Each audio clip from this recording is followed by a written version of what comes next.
Bonjour à tous, c'est Guillaume. Aujourd'hui, on se retrouve pour le live Cdiscount en compagnie de Michael d'Intel. Enchanté. Voilà, donc Intel qui est donc un expert sur les technologies Intel et on va faire ce live aujourd'hui pour vous parler de la nouvelle gamme de processeurs Intel qui est toute récente. Qui est toute récente, c'est la 11e génération, elle est sortie il y a un tout petit peu plus d'un mois. Voilà, donc il y a 5 nouveaux processeurs qui sont sortis, des processeurs qui sont intéressants pour le gaming, pour le multitâche, la productivité. On va vous présenter tout ça et puis j'ai le chat en direct, donc si vous avez des questions, n'hésitez pas à poser toutes vos questions dans le chat, on essaiera d'y répondre au maximum avec Michael. Alors déjà, on peut peut-être leur parler de cette nouvelle gamme, des nouveaux processeurs qui sont sortis. On a donc 5 nouveaux processeurs, 2 Intel Core i9, un Intel Core i7 et 2 Intel Core i5. Est-ce qu'on peut peut-être leur parler déjà de la différence entre ces différents processeurs, mais globalement les 2 i9 et le i7, on est à 8 cœurs 16 threads, et les i5, on est à 6 cœurs 12 threads. Ouais, exactement, c'est-à-dire que la famille i5 comporte 6 cœurs 12 threads, la famille i7 et u9 8 cœurs 16 threads. Alors ce qui est intéressant, c'est que plus il y a de cœurs, plus on peut traiter d'informations en parallèle, et ça s'accompagne également de fréquences qui sont extrêmement élevées, mais je crois qu'on y reviendra voilà, juste c'est après. Ça. Ouais. Alors le PC portable que vous voyez juste devant nous, il est équipé du plus puissant des processeurs de la dernière génération Intel. Donc c'est le i9 11980 HK. Là clairement on est sur le plus puissant. On est sur le très haut de gamme de cette génération pour ceux qui veulent jouer vraiment sans compromis. C'est-à-dire jouer en 4K à plus de 60 fps sur un ordinateur portable avec les toutes dernières cartes graphiques également. Donc vraiment, oui, la meilleure expérience en termes de jeu sur portable. Voilà, donc on est sur une fréquence de base à 2,6 GHz et un boost, on vous expliquera un petit peu plus tard là sur le live à quoi correspond ce boost, mais un boost jusqu'à 5 GHz. Alors 5 GHz, ça va être intéressant pour du gaming, très, très intéressant. On peut peut-être leur expliquer ce que c'est qu'un cœur, un thread et à quoi ça correspond exactement la fréquence pour ceux qui ne seraient pas au courant. Le nombre de cœurs, en fait, on va dire que c'est le nombre de cerveaux qu'on va avoir dans la machine. Donc quand on parle de 8 cœurs, c'est-à-dire qu'il y a 8 cerveaux. Quand on parle de 16 threads, c'est comme si du coup le cerveau était divisé en 2 lobes. C'est-à-dire qu'il va pouvoir traiter 2 informations en parallèle. Ça c'est pour la partie cœur et partie threads. Et après ça s'accompagne de la partie fréquence. C'est le nombre d'informations que chaque lobe va pouvoir traiter en une seconde par exemple. Donc plus la fréquence est élevée, plus le cœur du processeur va être capable de traiter un nombre d'informations élevé et ça se traduit par des performances qui sont plus élevées et une réactivité de la machine qui est également plus importante. Voilà. Alors il y en a peut-être qui se demandent dans quel cas est-ce qu'il faut avoir une fréquence très élevée, dans quel cas il faut avoir beaucoup de cœurs. Sachez que de base pour le gaming c'est quand même bien maintenant en 2021 d'être au moins à 6 cœurs. Donc là tous les processeurs qui sont sortis sont à 6 cœurs minimum parce qu'on a 2 processeurs Intel Core i5 qui sont à 6 cœurs 12 threads. Ensuite pour les cœurs et les threads ça va correspondre plutôt à une utilisation aussi multitâche. Quand on va vraiment en avoir beaucoup, c'est là qu'on va voir une grosse différence sur de la productivité, sur du rendu 3D, du montage vidéo, des grosses tâches, sachant qu'il faut quand même avoir un certain nombre de cœurs pour jouer dans des bonnes conditions. Et la fréquence, là par contre, on va vraiment voir la différence en gaming. Ce qui est sûr, c'est que aujourd'hui, la plupart des jeux commencent à pouvoir tirer parti de 6 cœurs. Donc 6 cœurs, ça devient le minimum pour jouer aux jeux actuels et pour jouer aux jeux qui vont arriver dans les prochains mois, dans les prochaines années. Après, quand vous avez encore plus de cœurs, si vous êtes joueur, ça va vous permettre de streamer en même temps ou de d'enregistrer votre partie. Et si vous faites de la création, les logiciels de création, eux, ils savent très bien tirer parti du nombre de cœurs. Donc si vous faites de la retouche photo, de la retouche vidéo, plus vous avez de cœurs, plus ces retouches vont être rapides. Donc ça, c'est extrêmement intéressant pour tous les gens qui font de la créa. Alors je vais vous donner rapidement les fréquences du coup de ces 5 processeurs. Donc le premier, le 11980 HK, on est sur une fréquence de base à 2,6 GHz avec un boost en 5 GHz, c'est celui qui monte le plus haut en termes de fréquence. Le 11900H qui est aussi un Intel Core i9, on est à 2,5 de base en fréquence et 4,9 GHz avec le boost. Ensuite on a le Intel Core i7 11800H, là on est à 2,3 GHz en fréquence de base et 4,6 en boost. Et ensuite on a donc les deux i5, donc le 11400H, 6 cœurs 12 threads à 2,7 GHz de base et 4,5 en boost, qui sera aussi très très bien pour du gaming, hein, celui-là. Ah oui, oui, mais clairement, en fait, toute la gamme est adaptée pour les joueurs. Alors après, ça va dépendre de ce que vous, en tant que joueur, vous recherchez. Ça va dépendre de votre budget, de votre niveau de performance et du type de machine aussi que vous voulez avoir. Plus vous allez monter en gamme, plus la machine va avoir un tarif important, mais plus les performances seront aussi au rendez-vous. Après, vous pouvez très bien jouer en très bonnes conditions avec un i5, c'est-à-dire jouer en Full HD à plus de 60 fps avec un taux de rafraîchissement de plus de 240 Hz, ce qui est déjà des conditions qui sont excellentes pour jouer. Donc vraiment, l'ensemble de la gamme, aujourd'hui, elle est prévue, elle est pensée pour les joueurs.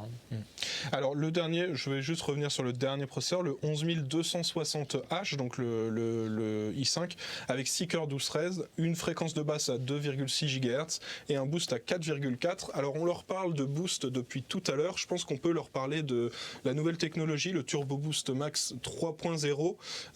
Alors donc ce boost, ça va permettre de sélectionner le cœur le plus performant du processeur et de le pousser à fond pour avoir les meilleurs perfs. Alors sur un cœur ou sur plusieurs, c'est ça ? Ça va dépendre en fait, c'est-à-dire que tous les cœurs vont de base fonctionner à la même fréquence, sur 2.6 GHz ou 2.5 selon la solution que vous allez choisir. Le mode turbo en fait permet d'augmenter la fréquence d'un ou plusieurs cœurs par rapport à des besoins qui vont être ponctuels. Donc si par exemple vous allez avoir un besoin de performance pendant quelques minutes, c'est le mode Turbo Boost qui va s'enclencher et qui va vous amener ce niveau de performance. Et ça peut monter jusqu'à 5 GHz dans certaines de nos références, sur notamment la gamme i9. Donc c'est vraiment un supplément de performance qui est extrêmement intéressant. C'est de la performance quand vous en avez besoin. Voilà, et clairement pour du jeu vidéo, c'est là qu'on va voir l'efficacité de cette technologie-là. On a aussi la finesse de gravure. Alors peut-être que ça parle pas à beaucoup de personnes, mais là on est sur du 10 nanomètres pour ce processeur-là. La finesse de gravure, globalement, ça va... Le mieux, c'est d'avoir une finesse de gravure la plus faible, mais qu'est-ce que ça va nous apporter concrètement du 10 nanomètres ? La finesse de gravure, c'est la taille des transistors, la taille dans laquelle sont gravés les transistors. Plus la finesse de gravure est fine, plus le processeur va être performant et moins en même temps il va consommer. Donc quand on est dans le cadre d'une utilisation portable, c'est extrêmement intéressant. Donc ça c'est le premier point. Et plus la finesse de gravure est fine, plus vous allez pouvoir mettre aussi des technologies au sein même du microprocesseur qui, elles, vont améliorer l'expérience globale que vous allez avoir en utilisant la machine. Et parmi ces technos, il y a notamment tout ce qui est PCI 4, ce qui est Thunderbolt 4, ce qui est Wi-Fi 6, etc. Et ça, on pourrait en revenir un petit peu plus en détail. On va vous reparler un petit peu plus de toutes ces technologies-là. Je pense peut-être on peut parler de l'évolution de performance de ces processeurs de 11e gène par rapport à la 10e gène. Alors, moi j'ai regardé un petit peu les différences de performance en multithread, donc plusieurs cœurs, et aussi en single core, donc là ça sera plus appliqué pour du gaming. Donc on a relevé 19% de performance supplémentaire en multithread.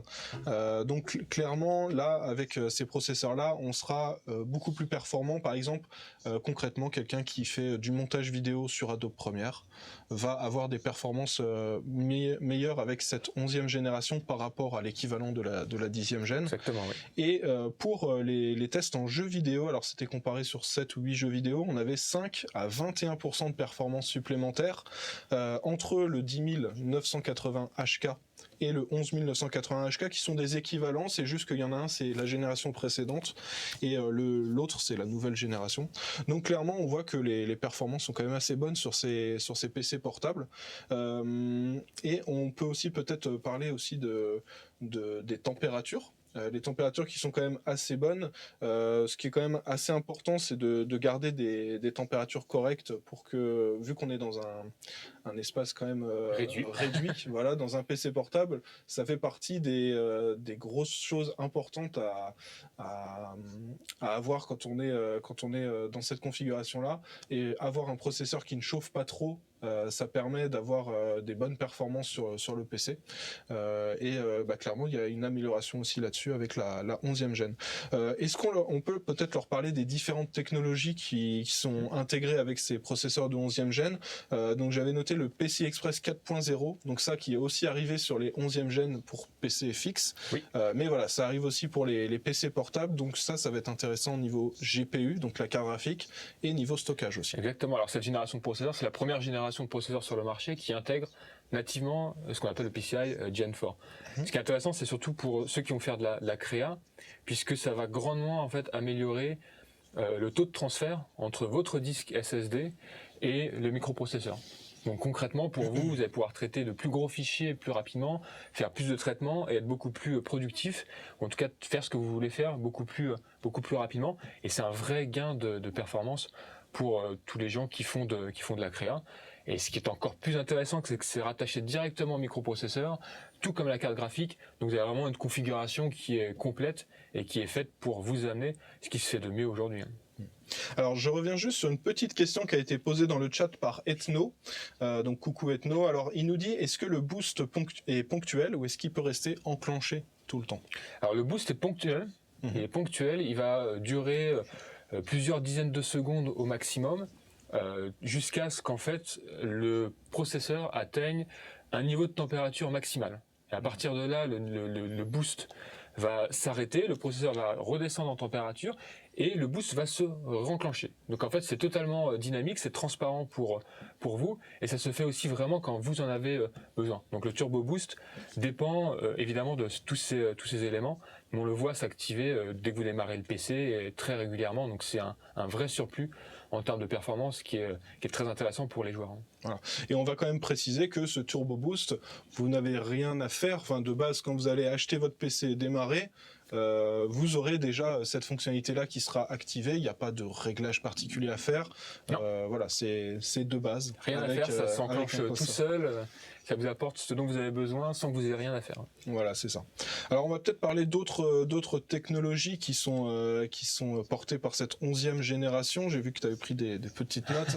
On peut peut-être leur parler, je sais pas, du Thunderbolt. Oui, il y a ça notamment. Donc cette génération intègre nativement aussi le Thunderbolt 4. Donc pour ceux qui ne connaissent pas, le Thunderbolt 4, c'est une connectique qui est aujourd'hui la plus performante du marché, puisque ça va doubler par exemple la bande passante par rapport à l'USB 4. Et ce qui est intéressant, c'est que ça va vous permettre, tout en chargeant votre PC, de brancher des différents écrans 4K, notamment pour ceux qui font de la créa, vous allez pouvoir brancher plusieurs écrans à la chaîne avec un seul câble. Donc c'est un vrai confort d'utilisation, tout en amenant un niveau de performance qui est meilleur que tout ce qui concerne l'USB par exemple. Ouais. Alors je reprends aussi une petite question qui a été mise par Lee dans le chat qui dit, est-ce que la puissance du processeur impacte la batterie? Alors ça c'est une très bonne question parce qu'en fait il y a plusieurs éléments qui vont rentrer en ligne de compte. Le processeur peut être extrêmement performant, s'il n'est pas sollicité, ça ne va pas impacter la batterie. Après, plus le processeur est performant, plus il va effectivement impacter l'autonomie rapidement. Donc c'est un choix que vous allez faire entre l'expérience que vous voulez avoir et l'autonomie. C'est aussi pour ça que grâce à cette génération, vous allez avoir différents, ce qu'on appelle des form factors, différents designs en fait de machines qui vont aller de la plus fine à la moins fine, tout en ayant des tailles qui sont extrêmement réduites par rapport à ce qu'on a connu il y a quelques années. Donc il y a une vraie amélioration au niveau des designs des machines. Et aujourd'hui, même le PC gamer le plus performant du marché, en jeu, va vous amener une autonomie entre 2 et 3 heures, tout en étant transportable, ce qui n'était pas forcément le cas avant. Et puis à l'opposé, vous allez avoir des machines qui sont extrêmement fines, extrêmement légères, comme celles que vous avez en face de vous, qui sont extrêmement bien équipées et qui, elles, vont vous garantir plus d'autonomie, mais avec un niveau de performance un petit peu moindre. Donc ça va vraiment être un choix que vous allez faire par rapport à vos usages. D'ailleurs, on a Ninon7 qui nous demande dans le chat quel est le temps d'autonomie de la batterie. Donc ça va dépendre entièrement de la machine, de la configuration, de la carte graphique aussi. Voilà, et ça dépend de ce que vous faites aussi. Voilà. Donc de l'utilisation et du matériel dedans. Donc là, on ne vous présente pas ce PC portable, on vous présente la gamme. Mais là, on est sur un PC portable Intel que les gens ne peuvent pas acheter dans Non, c'est vraiment une machine en fait, de référence qu'Intel a créée pour en fait faire des démos, montrer ce que nos technologies sont capables d'amener pour les clients. Donc vous ne pourrez pas acheter cette machine en tant que telle, mais vous allez retrouver plusieurs machines de différents constructeurs, que ce soit HP, Acer, Asus, MSI, chez Cdiscount, je pense dès maintenant, dès les prochains jours, j'imagine. Voilà. Donc il y a déjà pas mal de constructeurs qui ont annoncé leur modèle de PC portable en 11e génération. Et voilà, celui-ci ne sera pas dispo, mais il y a énormément de modèles qui sont déjà dispo. Voilà. Il sera dispo que dans mon bureau. Voilà, c'est ça. Alors on va enchaîner avec d'autres technologies. Alors je regarde, je vois qu'on avait un petit message. Ok, non, c'était une réponse d'Intel.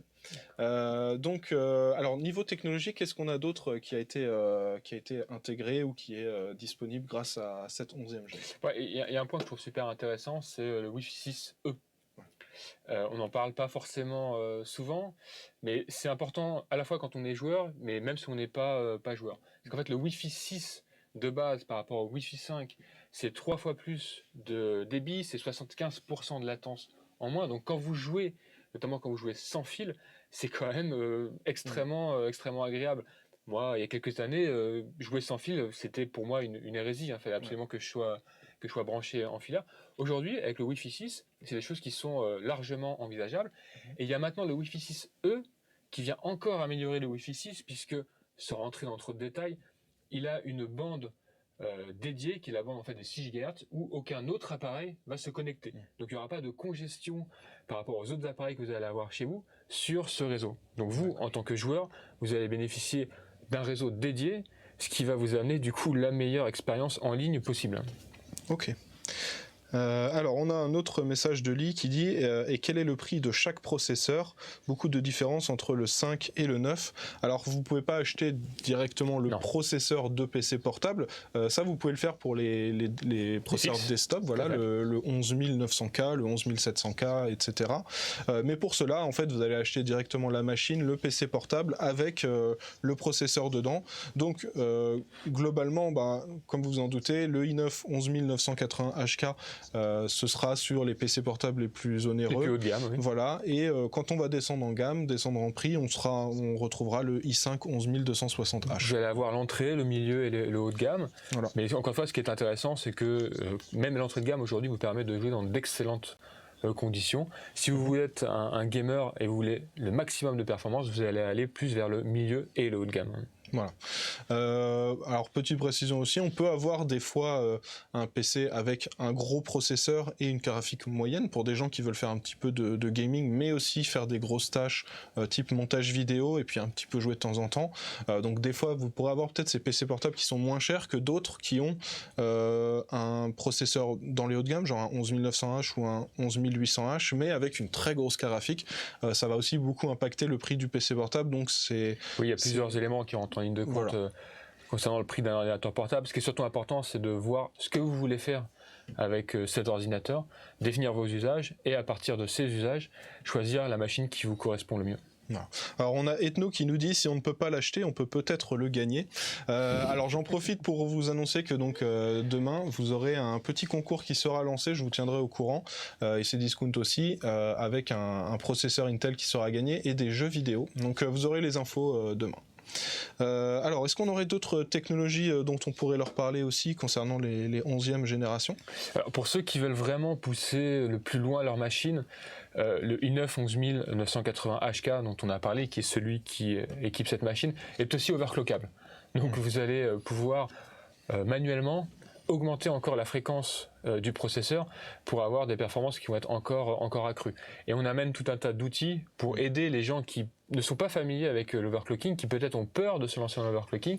On amène tout un tas d'outils qui vont permettre de faciliter cela et d'avoir donc cet incrément de performance grâce à ce processeur qui est overclockable. C'est seul dans la gamme qui est overclockable, mais on permet du coup d'avoir cette option, cette possibilité pour ceux qui veulent le tester. Voilà. Alors pour ceux qui se demandent, quand vous avez un processeur Intel, quand il y a un K dans le nom, c'est qu'il est overclockable. Et donc le logiciel par lequel il faut passer pour overclocker, c'est Intel XTU, c'est ça? C'est Intel XTU. Alors en fait, vous avez tout un tas de... On a une suite logicielle que vous pouvez trouver sur le site d'Intel, intel.com, qui vont vous permettre de jouer avec les différents paramètres de manière à overclocker, que ce soit le processeur, la mémoire ou autre. Donc n'hésitez pas à vous rendre sur le site d'Intel.com. Si vous voulez vous mettre à l'overclocking, on a tout un tas d'outils qui sont à votre disposition, ils sont gratuits et ils peuvent vous aider à vous lancer dans l'overclocking. Alors on a Ninon7 qui nous dit est-ce qu'on pourrait avoir une démo sur le PC? Donc c'est prévu, on a installé un jeu sur le PC pour vous faire une petite démo en fin de live et comme ça on en profitera pour répondre aux questions qu'il y a dans le chat. Mais voilà, on a prévu de vous faire une petite démo. Alors c'était une démo jeu vidéo que tu voulais ou c'était plutôt une démo sur les cœurs, les fréquences, tout ça? Si tu peux me mettre une petite précision. Mais voilà, on peut faire une petite démo en jeu vidéo après, il n'y a pas de souci. Alors on va enchaîner. Est-ce qu'il y en a déjà qui ont des questions? N'hésitez pas à poser tout ça dans le chat. Et puis sinon on peut peut-être enchaîner. On a encore d'autres petites choses à leur dire là-dessus, ou est-ce qu'on lance tout de suite le test? Je pense qu'on peut le lancer parce que le temps qui se... Alors on a installé Rocket League. Certains connaissent peut-être parmi vous. Alors, on a encore un tout petit délai pour finir le dernier update, mais dès que cette mise à jour est faite, on va pouvoir lancer le jeu. Alors pour info, on s'est mis avec une manette. Ce sera plus simple vu que c'est un jeu de voiture. Ceux qui connaissent pas, donc c'est un mix entre un jeu de foot et un jeu de voiture, voilà. Mais bon, c'est assez connu. Je pense que la plupart d'entre vous connaissent. Alors Rocket League, c'est pas le jeu le plus gourmand en ressources, c'est un jeu compétitif qui est joué par énormément de personnes, mais évidemment vous allez pouvoir jouer au dernier jeu grâce à cette 11e génération de processeurs Core, que ce soit Hitman 3 par exemple, Total War Troy, les derniers Doom et autres. Vous allez pouvoir vraiment jouer à tout, et c'est pour ça que ce qu'on aime bien aussi rappeler avec cette génération, c'est que vous allez avoir un niveau de performance qui se rapproche du niveau de performance que vous allez avoir sur les ordinateurs fixes. Et ce qu'on se dit également, c'est que grâce à cette génération, le 1440p pour les joueurs sur ordinateur portable devient une réalité. Donc c'est vraiment aujourd'hui ce qui se fait de mieux pour les ordinateurs portables en termes d'expérience pour les joueurs et les gens qui cherchent aussi à faire de la créa. Ok. Alors là, on a le jeu qui se lance sur le PC. Alors normalement, on aura un plan de caméra qui vous permettra de voir tout ce qui se passe sur le PC. J'ai réglé Steam pour qu'on ait le nombre d'images par seconde qui s'affiche en haut à gauche de l'écran. Et press start, j'ai l'impression que tout est bon. Je vais allumer la manette. Alors je sais pas si la manette fonctionne. Tac. Ah ouais, si. Elle a vibré, donc je pense que c'est bon.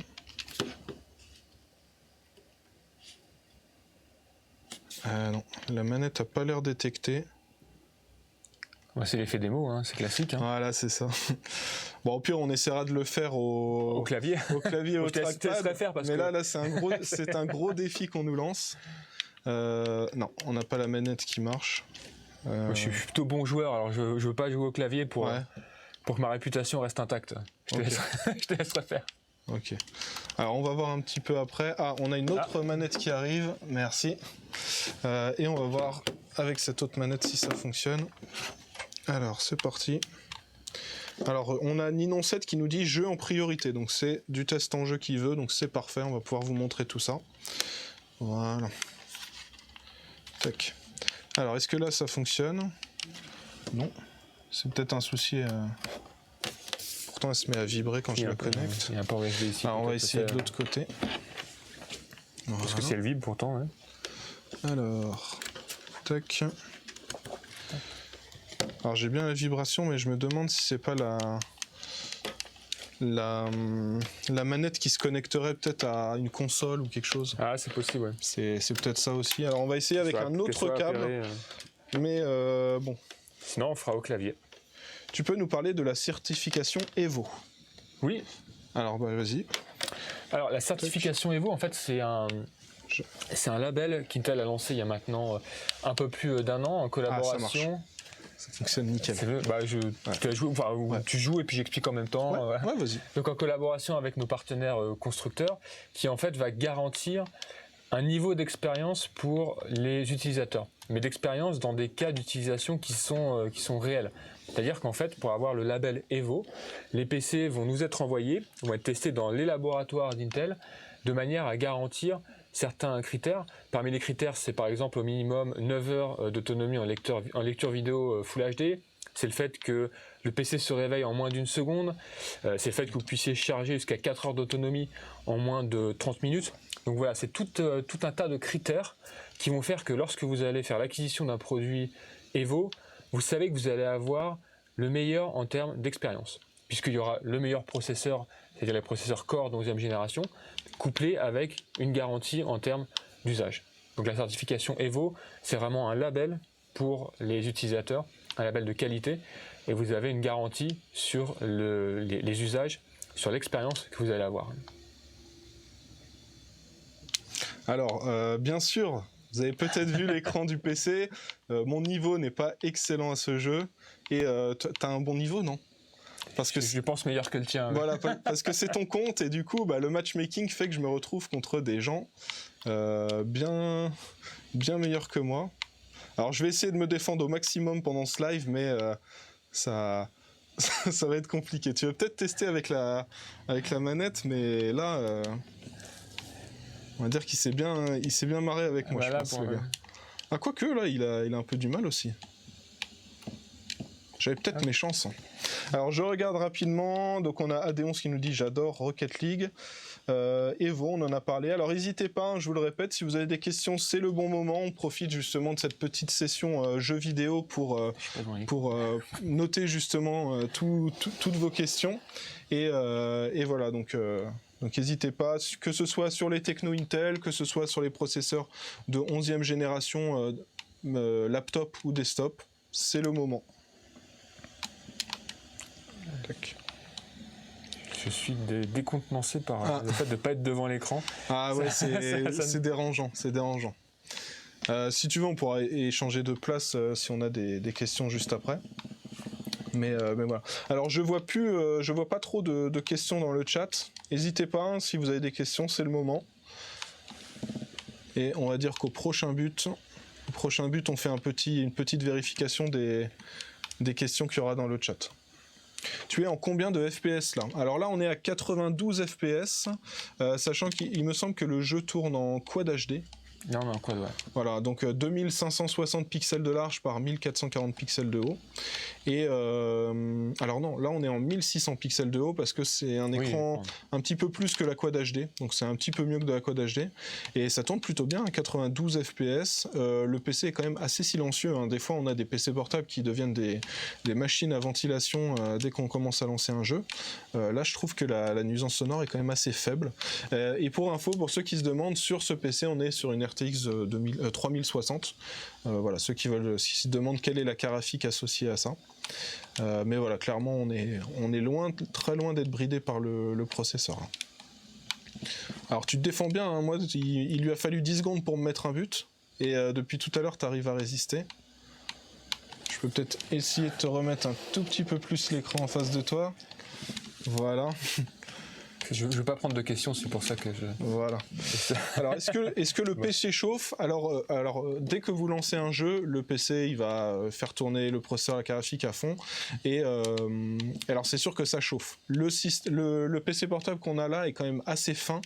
Et niveau chauffe, ça a l'air plutôt bon, comme je vous le disais. La ventilation, on l'entend quasiment pas. Les FPS restent constants, donc on est toujours à 90, 92, 93 FPS. Ce qui veut dire que niveau chauffe, ça pose pas de soucis, sinon le PC pourrait se brider et on perdrait en performance. Là, les performances restent constantes, donc ça a l'air plutôt bon. Donc là, actuellement, le PC n'a pas l'air de chauffer, sachant qu'il n'y a pas de limite d'FPS, donc il en affiche autant qu'il peut. Et nous avons un but d'Intel. Félicitations, Intel remporte ce tournoi. Ah. Il chauffe. Alors, quelle est la carafique? Alors ça, j'ai dit, c'est une RTX 3060. Et tu as combien de FPS? On est à 90, 92 FPS. Là, maintenant, ouais. Voilà, sachant qu'on pourrait, moi je suis sûr qu'on pourrait aller au-dessus si on avait un peu une carafique plus puissante. Aussi, là, clairement, c'est pas le processeur qui limite les FPS. Là, c'est plutôt la carafique. Alors après, on vous le répète, hein, comme d'habitude, si vous mettez une carafique plus puissante, ça augmente aussi le prix du PC portable. Après, on trouve quand même des bonnes références, notamment d'ailleurs sur Cdiscount. Là, on est en live Cdiscount en plus, mais il y a des super offres de PC portables pour toutes les marques, ultra intéressantes. Parce qu'important, c'est de prendre une machine qui est équilibrée. Ouais, c'est ça. c'est-à-dire avoir un processeur et une carte graphique qui soient cohérents en termes de niveau de performance, de manière à ce que l'un ne bride pas l'autre. Exactement. Alors on a une question de Nicolas qui nous dit est-ce qu'on peut comparer un CPU mobile à un CPU desktop? Donc c'est ce que tu disais tout à l'heure. Là on arrive à atteindre des performances qui se rapprochent quand même des CPU desktop. Alors desktop ça veut dire les PC fixes hein, quand on vous dit ça, et laptop c'est les PC portables. Et si vous voulez un moyen facile de comparer les performances, vous lancez un jeu avec une carte graphique équivalente, vous verrez les différences de performance, ou vous pouvez aussi lancer des benchmarks.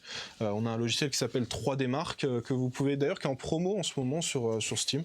Vous pouvez utiliser ce logiciel et ça vous permet d'avoir un indice, un score de performance pour le processeur, pour la carte graphique, histoire d'estimer un petit peu les performances, et ça vous permet de comparer un processeur. Après, desktop. souvent les processeurs pour ordinateurs fixes et ordinateurs portables ont ce qu'on appelle la même architecture. Mais souvent les processeurs fixes vont fonctionner à une plus grande fréquence parce qu'ils sont moins contraints par notamment l'autonomie et la dissipation. Donc les processeurs pour ordinateurs fixes restent quand même plus performants, même si ce sont des petits frères et des petites sœurs en soi. Ok. Alors on a Luc qui nous demande s'il y a plusieurs couleurs pour le PC. Donc on vous le répète, à mon avis Luc n'était pas là au début du live. Le PC que là on vous montre, c'est juste un PC de démo, c'est un PC Intel, mais il n'existe pas dans le commerce.